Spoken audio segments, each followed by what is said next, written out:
দেখছেন একুশে টেলিভিশন।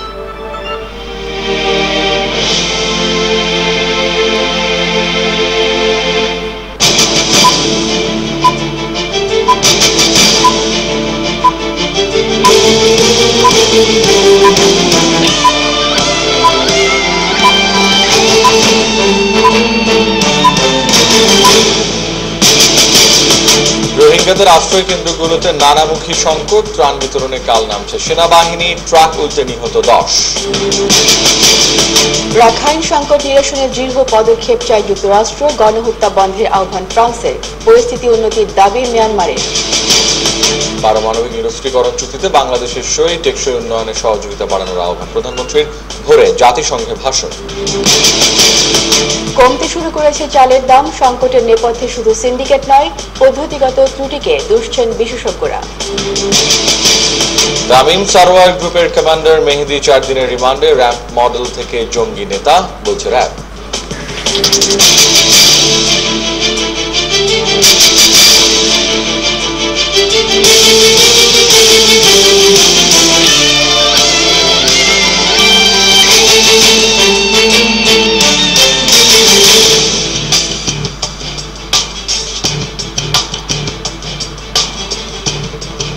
শুনছিলেন ফার্স্ট সিকিউরিটি ইসলামী ব্যাংক লিমিটেড সংবাদ শিরোনাম। আমন্ত্রণ জানাচ্ছি রাত 11টার 21 সংবাদে। সাথে আছি আমি রিয়াজ হাফিজ এবং আমি রিতা চৌধুরী। সংবাদে আরো থাকছে, দেবী দুর্গার আগমনের প্রতীক্ষায় ভক্তরা, মন্দির মণ্ডপে চলছে শেষ মুহূর্তে প্রস্তুতি।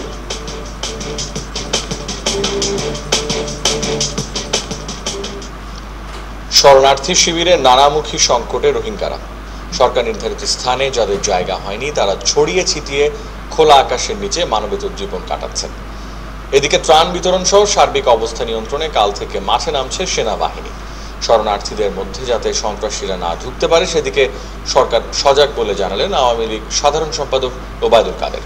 কক্সবাজার প্রতিনিধি আব্দুল আজিজকে সাথে নিয়ে বিস্তারিত জানাচ্ছেন দীপু সারোয়ার। ত্রাণের জন্য সারিবদ্ধ মানুষের এমন লম্বা লাইন এখন টেকনাফ ও উখিয়ার শরণার্থী শিবিরগুলোতে। দেশি বিদেশি সংস্থা, ব্যক্তি, প্রতিষ্ঠান ও এনজিও কর্মীদের উদ্যোগে চলছে ত্রাণ বিতরণ।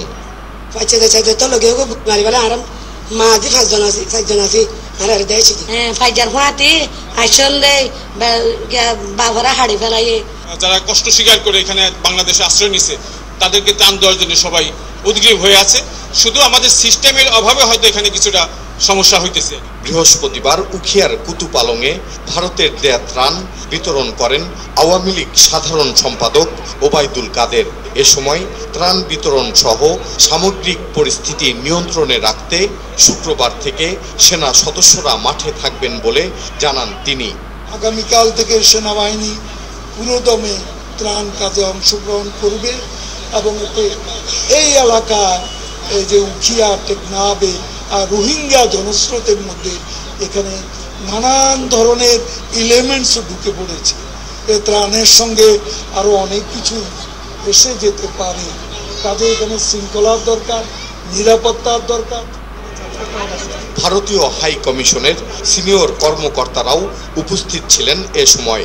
আজকে আমরা 107 মেট্রিক টন রিলিফ আমরা যেটা ডিসিকে হ্যান্ডওভার করেছি সেটা আমরা টেকনাফে শরণার্থী শিবির পরিদর্শন করেন জাতীয় পার্টি চেয়ারম্যান হুসেইন মোহাম্মদ এরশাদ।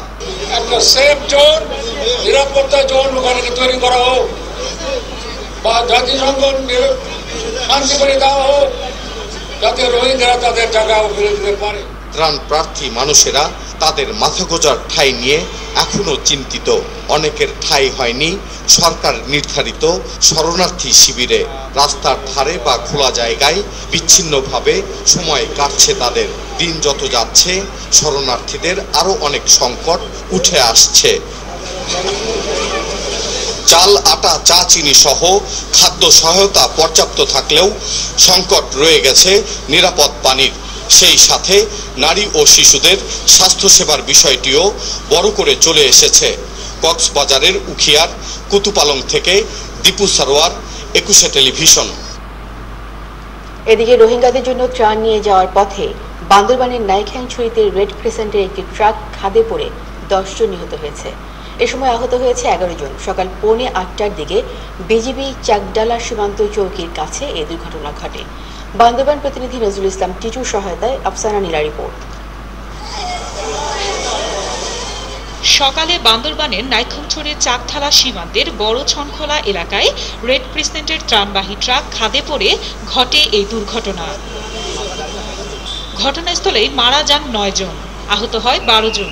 আহতদের নাইখাইনছড়ি সদর স্বাস্থ্য কমপ্লেক্সে নেওয়া হলে সেখানে আরও একজনের মৃত্যু হয়। প্রত্যক্ষদর্শীরা জানায় সীমান্ত এলাকায় যাবার রাস্তাটি সরু ও কাঁচা, তাই বৃষ্টিতে রাস্তার মাটি নরম হয়ে পড়ে। ত্রাণ বোঝাই ট্রাকটি চাকঠালা বিজিবি ক্যাম্প এলাকায় পৌঁছলে কাঁচা রাস্তা ভেঙে পাশের খাদে পড়ে যায়। পরে স্থানীয়দের সহায়তায় সেনাবাহিনী চাপা পড়াদের উদ্ধার করে।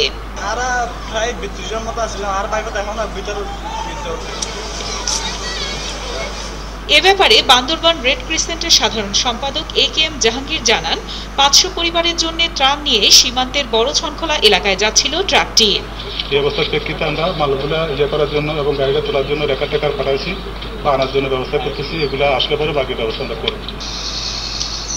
আফসানা নীলা, 21 টেলিভিশন। রাখাইনে নির্যাতন শুরুর পর 4,24,000 রোহিঙ্গা বাংলাদেশে এসেছে। এর মধ্যে বায়োমেট্রিক পদ্ধতিতে এ পর্যন্ত নিবন্ধন হয়েছে 5,575 জন। আগামী 2 মাসের মধ্যে বায়োমেট্রিক পদ্ধতিতে সব রোহিঙ্গার নিবন্ধন সম্পন্ন হবে বলে জানালেন দুর্যোগ ব্যবস্থাপনা ও ত্রাণমন্ত্রী মোফাজ্জল হোসেন চৌধুরী মায়া। জেইউ জুবাইরের রিপোর্ট। মিয়ানমারের রাখাইন রাজ্যে গেল 25 আগস্ট থেকে রোহিঙ্গাদের উপর হত্যা, পাশবিক নির্যাতন শুরু করে মিয়ানমার সেনাবাহিনী ও উগ্রপন্থীরা। গণহত্যা শুরুর পর জীবন বাঁচাতে সীমান্ত পেরিয়ে স্রোতের মতো বাংলাদেশে আসতে থাকে শরণার্থীরা। মানবিক কারণে তাদের আশ্রয় দেয় সরকার। বর্তমানে 14টি ক্যাম্পে রোহিঙ্গারা অবস্থান করছে। প্রায় 4.25 লাখ মানুষের খাদ্য, চিকিৎসা, নিরাপত্তা সহ প্রয়োজনীয় মানবিক সহায়তায় 2000 একর জায়গায় 14,000 শেড নির্মাণের কাজ চলছে। 8টি স্থানে প্রতিদিন একবেলার খাবার রান্না ও সরবরাহ, উখিয়ার 14টি স্থানে ত্রাণ সামগ্রী রক্ষণাবেক্ষণ গুদাম নির্মাণ, 100টি টিউবওয়েল স্থাপন সহ বিশুদ্ধ পানি সরবরাহ, LGD ও AFDর সাথে সমন্বয় করে নতুন রাস্তা নির্মাণ করা হচ্ছে। 500 মেট্রিক টন জিআর চাল এবং 30 লাখ টাকা বরাদ্দ দিয়েছে দুর্যোগ ব্যবস্থাপনা ও ত্রাণ মন্ত্রণালয়। বৃহস্পতিবার সচিবালয়ের দুর্যোগ ব্যবস্থাপনা ও ত্রাণ মন্ত্রণালয়ে সংবাদ সম্মেলনে এসব বিষয় অবহিত করেন দুর্যোগ ব্যবস্থাপনা ও ত্রাণ মন্ত্রী। 36টি মেডিকেল টিম প্রতিদিন 14,000 ইউনিট খাবার পানি সরবরাহ করছেন এবং 100টি টিউবওয়েল স্থাপন, 500 অস্থায়ী টয়লেট নির্মাণ করেছে। তিনি জানান, 2 মাসের মধ্যে আগত রোহিঙ্গাদের বায়োমেট্রিক পদ্ধতিতে নিবন্ধন আওতায় আনা হবে। 25 আগস্ট থেকে 20 সেপ্টেম্বর পর্যন্ত আগত অনিবন্ধিত মায়ানমার নাগরিক সংখ্যা প্রায় 4,24,000। এই পর্যায়ে সম্পাদিত বায়োমেট্রিক নিবন্ধন 5,575 জন। প্রতিদিন 30,000 রোহিঙ্গাদের খাবার দিচ্ছে তুরস্ক সরকার। বিশ্ব খাদ্য কর্মসূচি WFP খাবার দিচ্ছে 2,60,000 শরণার্থীকে। এ পর্যন্ত যুক্তরাষ্ট্র থেকে 28 মিলিয়ন, সৌদি আরবের 15 মিলিয়ন ও জাতিসংঘ থেকে 77 মিলিয়ন মার্কিন ডলার সহায়তা পাওয়া গেছে। এছাড়া WFP আগামী 4 মাস 4 লাখ শরণার্থীর খাবার সহায়তা দিবে। দেশি ও বিদেশি বিভিন্ন সংস্থা থেকে 250 মেট্রিক টন চাল, 20 মেট্রিক টন আটা সহ অন্যান্য ত্রাণ পাওয়া গেছে। বিশ্বের অন্যান্য দেশ ও সংস্থা ত্রাণ সামগ্রী দিচ্ছে বলে জানান মন্ত্রী। এই সহযোগিতার মধ্য দিয়ে জেইউ জুবায়ের, 21 টেলিভিশন, ঢাকা। রোহিঙ্গা সংকট সমাধানে নিরাপত্তা পরিষদের দৃঢ় ও দ্রুত পদক্ষেপ নেওয়ার আহ্বান জানিয়েছেন মার্কিন প্রেসিডেন্ট ডোনাল্ড ট্রাম্প। রোহিঙ্গাদের উপর চলমান গণহত্যা বন্ধে উদ্যোগ নেওয়ার কথা জানিয়েছেন ফ্রান্সের প্রেসিডেন্ট ইমানুয়েল ম্যাক্রো। এদিকে রাখাইন পরিস্থিতি উন্নতি হয়েছে বলে দাবি করেছেন মিয়ানমারের উপরাষ্ট্রপতি হেনরি ভ্যান থিও। রিপোর্ট মহিতুন ডিয়ার। রোহিঙ্গাদের উপর সহিংসতা বন্ধে প্রথমবারের মতো কঠোর অবস্থানে যুক্তরাষ্ট্র। জাতিসংঘের সাধারণ পরিষদে শান্তিরক্ষী মিশন নিয়ে বৈঠকে মার্কিন ভাইস প্রেসিডেন্ট মাইক পেন্স বলেন, রোহিঙ্গা সংকট এখন বিশ্বের জন্য হুমকি। সহিংসতা অব্যাহত থাকলে ওই অঞ্চলে অস্থিতিশীলতা ছড়িয়ে পড়বে। On human rights and innocent civilians. It's ultimately endangering the sovereignty and security of the entire region. রাখাইনে সহিংসতার জন্য মিয়ানমার সেনাবাহিনীকে দায়ী করেন মার্কিন ভাইস প্রেসিডেন্ট। সংকটের ইতি টানতে জাতিসংঘের নিরাপত্তা পরিষদকে দ্রুত কার্যকর পদক্ষেপ নিতে প্রেসিডেন্ট ট্রাম্পের আহ্বান তুলে ধরেন pens. On Burma's security forces to end their violence immediately. সাধারণ পরিষদের 72তম অধিবেশনে রোহিঙ্গা সংকট নিয়ে কথা বলেন মিয়ানমারের উপরাষ্ট্রপতি হেনরি ভ্যান থিও।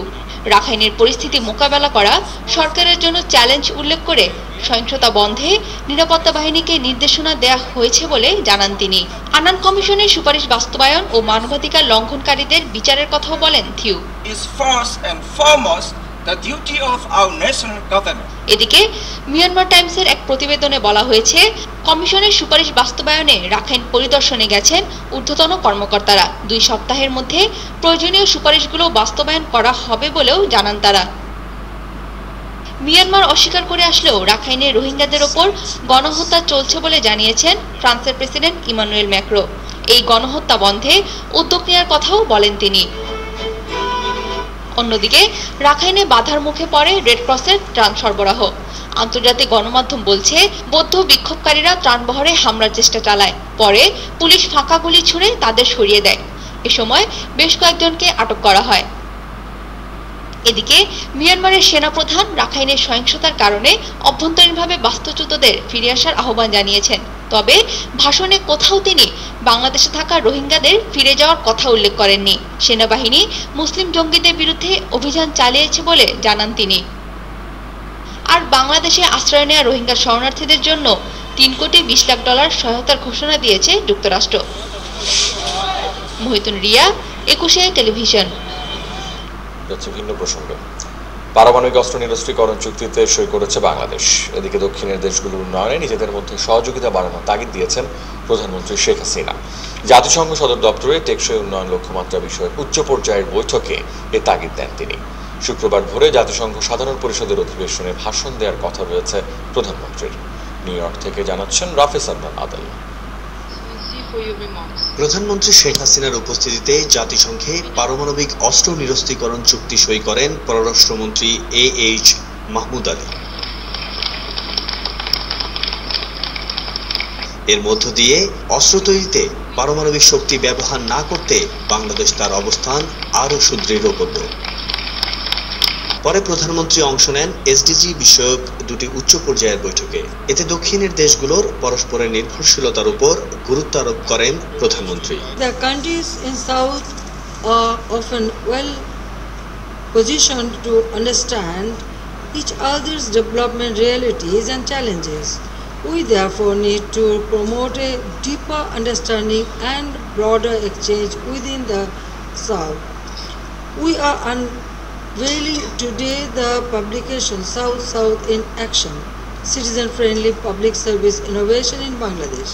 টেকসই উন্নয়নের ক্ষেত্রে প্রাইভেট পাবলিক পার্টনারশিপ অনিবার্য উল্লেখ করে প্রধানমন্ত্রী বিশ্বজুড়ে বেসরকারি প্রতিষ্ঠানগুলোকে টেকসই উন্নয়ন লক্ষ্যমাত্রা বাস্তবায়নের আওতায় আনার আহ্বান জানান। Companies around the world are including SDGs into their sustainable business plans. This is giving rise to new forms of investment opportunities such as impact investment, which seeks both financial and social returns. পরে প্রধানমন্ত্রী অংশ নেন জাতিসংঘ শান্তিরক্ষী mission নিয়ে আয়োজিত উন্মুক্ত আলোচনায়। পরমাণু নিরস্ত্রীকরণ রেজলিউশনটিতে স্বাক্ষর করল বাংলাদেশ।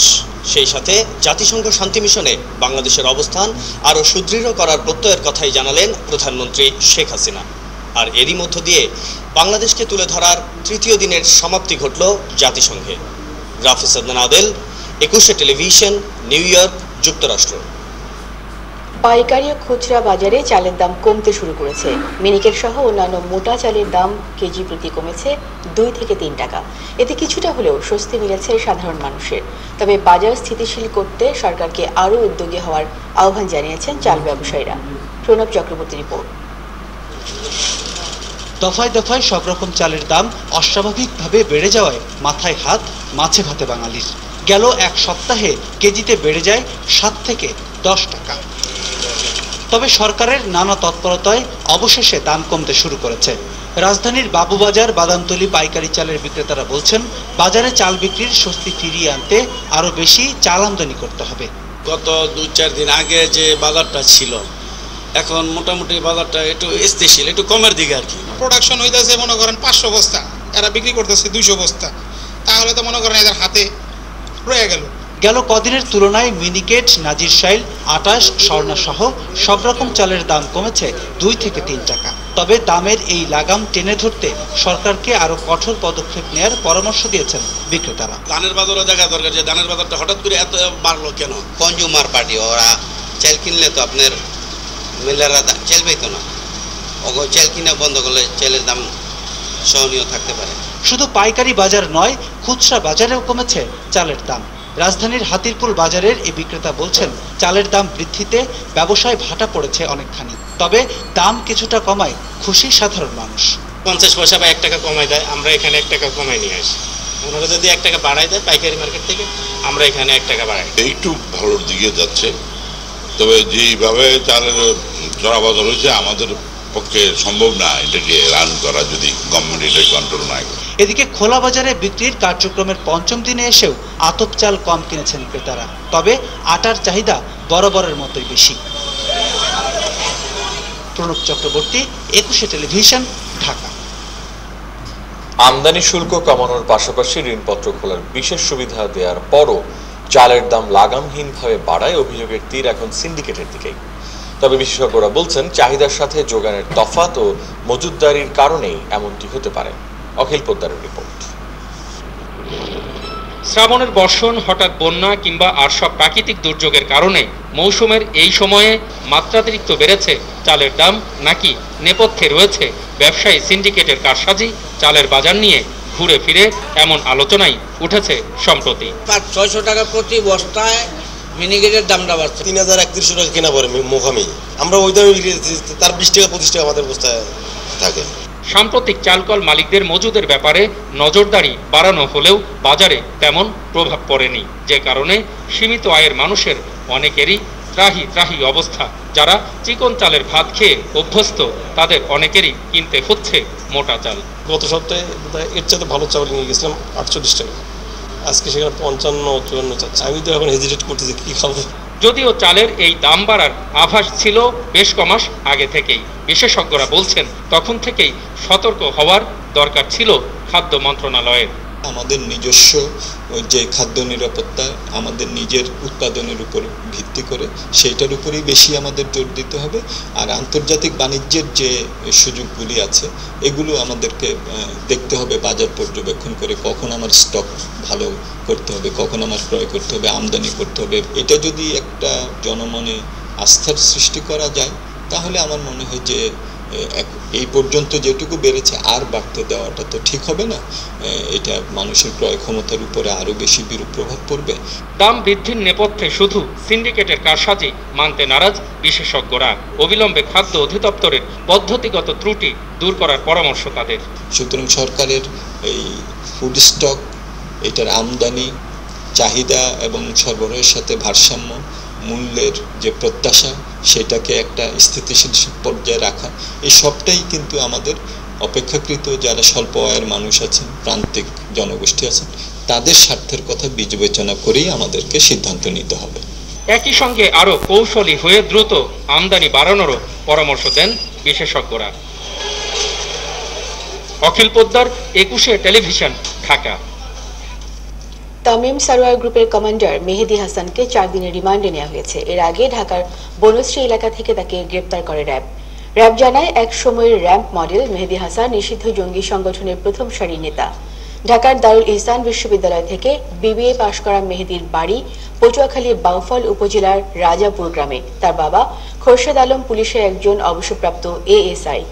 র্যাব আরও জানায়, ছাত্র অবস্থায় মডেলিং করতেন মেহেদী। লেখাপড়া শেষে শুরু করেন ব্যবসা। জঙ্গিবাদে জড়ানোর পর ইমাম মেহেদী হাসান ওরফে আবু জিব্রিল নামে তিনি সাংগঠনিক কর্মকাণ্ড চালিয়ে আসছিলেন। সারোয়ারের বাসা থেকে আমরা বেশ কিছু তথ্য, বেশ কিছু ডকুমেন্টস, তথ্য উপাত্ত অনেক কিছুই পেয়েছিলাম, যেখানে আমরা দেখেছি যে 2টি ব্রিগেডের অস্তিত্ব বা পরিকল্পনা তারা করেছিল। একটি ব্রিগেডের নাম দিয়েছিল তারা বদর স্কোয়াড ব্রিগেড, আরেকটি তাদের রিজার্ভ বা ব্যাকআপ ব্রিগেড হিসেবে ছিল আদ-দারি কুতনি ব্রিগেড। বনশ্রী এলাকায় অভিযান চালিয়ে আদ-দারি কুতনি ব্রিগেডের যে কমান্ডার ইমাম মেহেদী হাসান ওরফে আবু জিব্রিল, তাকে আমরা গ্রেফতার করি। ইসলামী ব্যাংক বিরোধী যখন ফিরছি তখন অন্যান্য খবরের সঙ্গে আরো থাকবে। রোহিঙ্গা সমস্যা সমাধানের প্রয়োজন জাতীয় ঐক্য বললেন মির্জা ফখরুল। আন্তর্জাতিক চাপ বাড়ানোর দাবি। নবায়নযোগ্য জ্বালানি খাতে বিনিয়োগে আগ্রহ মার্কিন ব্যবসায়ীদের, শিগগিরই আসবে প্রতিনিধি দল। আরে সমস্যা বসুন বলেন কয় টন রড লাগবে?